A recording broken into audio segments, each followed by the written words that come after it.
Ya guys, gimana caranya kaya dari bisnis penyewaan mobil? Nah, banyak orang itu berpikir kalau kita mau punya bisnis sewa mobil, mobilnya tuh harus langsung banyak gitu. Kita harus ngestok mobil, jadi nanti mobil itu akan disewakan satu-satu gitu.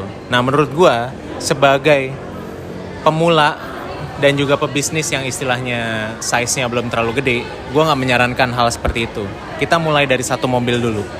Dan gue memulai ini adalah 4 tahun yang lalu pada saat gue melakukan bisnis sewa mobil. Jadi apa yang gue sharingkan adalah apa yang sudah gue jalankan. Gue menyewakan mobil Honda Brio. Gue sebut merek karena biar jelas gitu ya. Gue menyewakan mobil Brio yang 5-seater karena gue mulai bisnis ini dari pemula lah. Nah, pada saat saya tanya, DP-nya itu kisaran dari satu dealer ke dealer lain itu di 24 sampai 28 juta untuk satu mobil. Dan cicilannya itu sekitar 5 tahun. Nah, pertama kita menyediakan 24 sampai 28 juta untuk bisa DP mobilnya. Lah, dan keluar modal dong. Ya kalau mau bisnis gak mau keluar modal sama sekali, ya berarti mesti ada investornya. Ada kakak yang modalin atau ada temen yang modalin gitu. Cuman kalau menurut gua, you must put your skin on it. Lu harus keluarkan pengorbanan untuk memulai bisnis supaya lu lebih sepenuh hati. Anggap misalnya lu kerja dengan gaji 5 juta sebulan, ya lu simpenlah 1 juta setiap bulan atau 2 juta. Nah, setelah itu dari hasil tabungan lu itu di DP-in mobil. Gitu.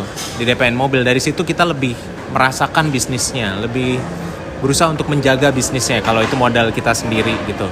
Nah, setelah itu kita DP mobilnya sekitar 24 sampai 28 juta, itu sudah termasuk pengantaran mobilnya sampai ke rumah dan sudah termasuk BBN 1. Apa itu BBN 1? BBN 1 itu adalah kepengurusan STNK yang harus diurus setiap lu punya mobil pertama. Jadi BBN 1 tuh harus diurus.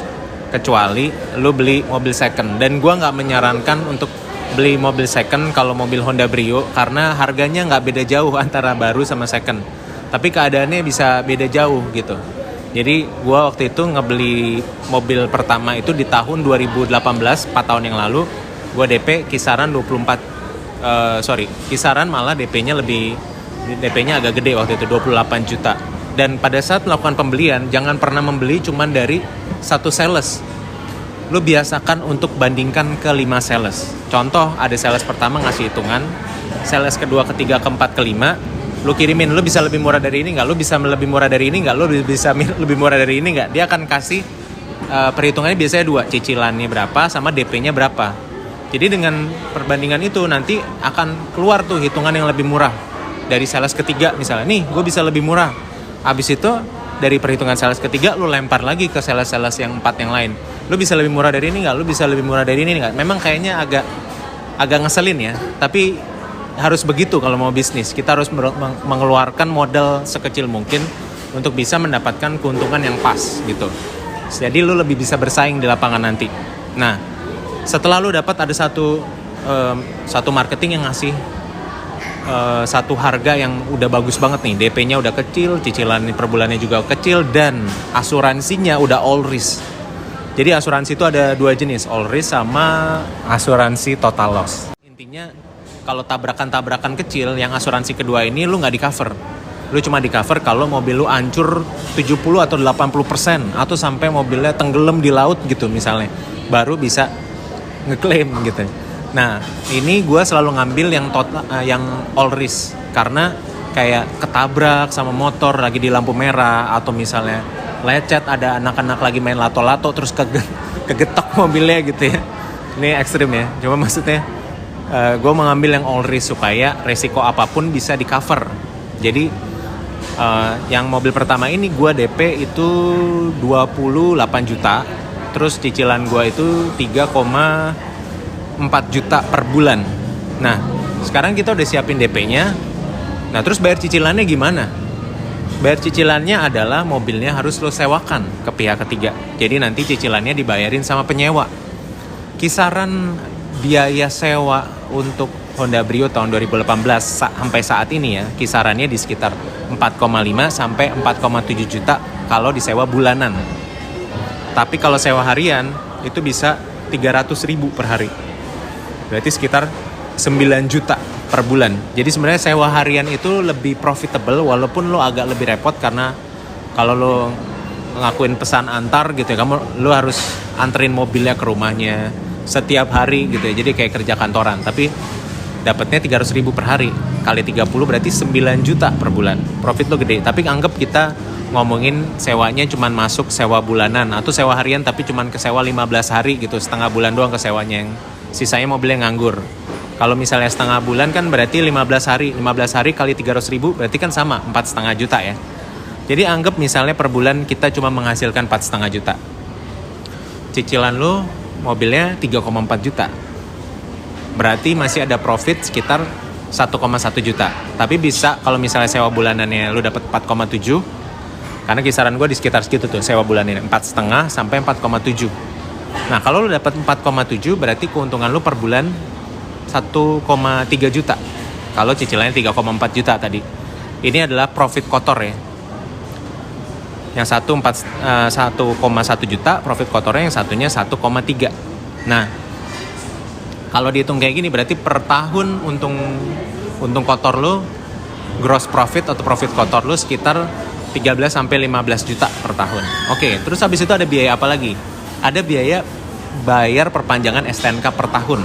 Itu sekitar 2,5 juta per tahun.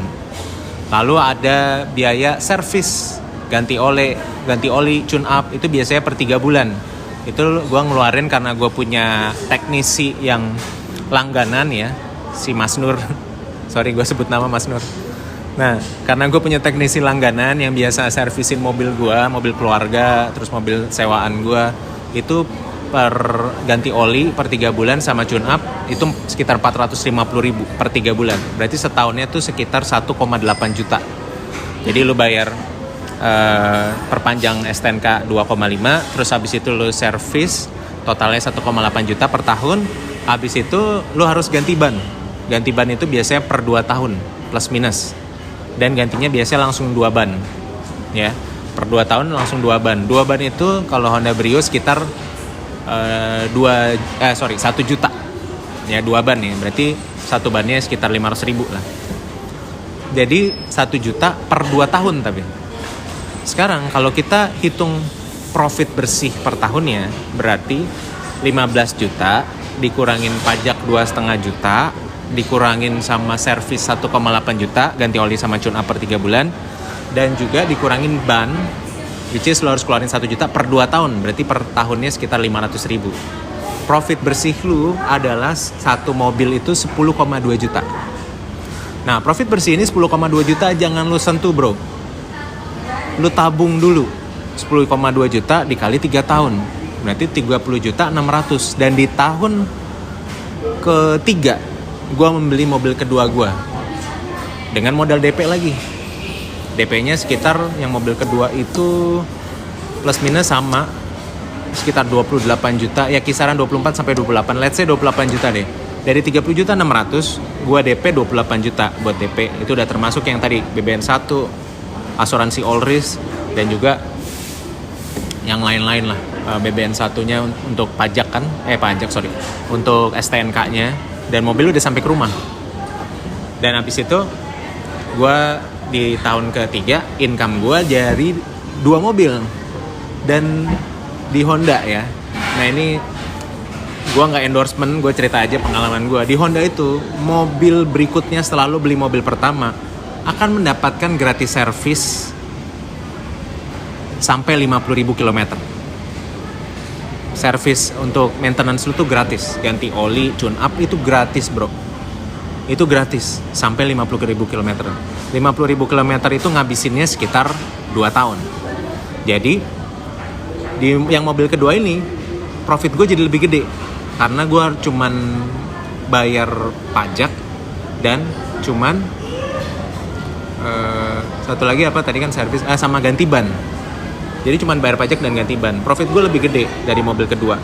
Itu sekitar tadi tuh servis sekitar 1,8. Berarti profitnya bukan 10,2, tapi profit lu jadi 12 juta di mobil kedua ini. Dan di tahun ketiga karena lu udah punya 2 mobil, akhirnya income lu jadi 10,2 ditambah 12 juta. Dan 10,2 ditambah 12 juta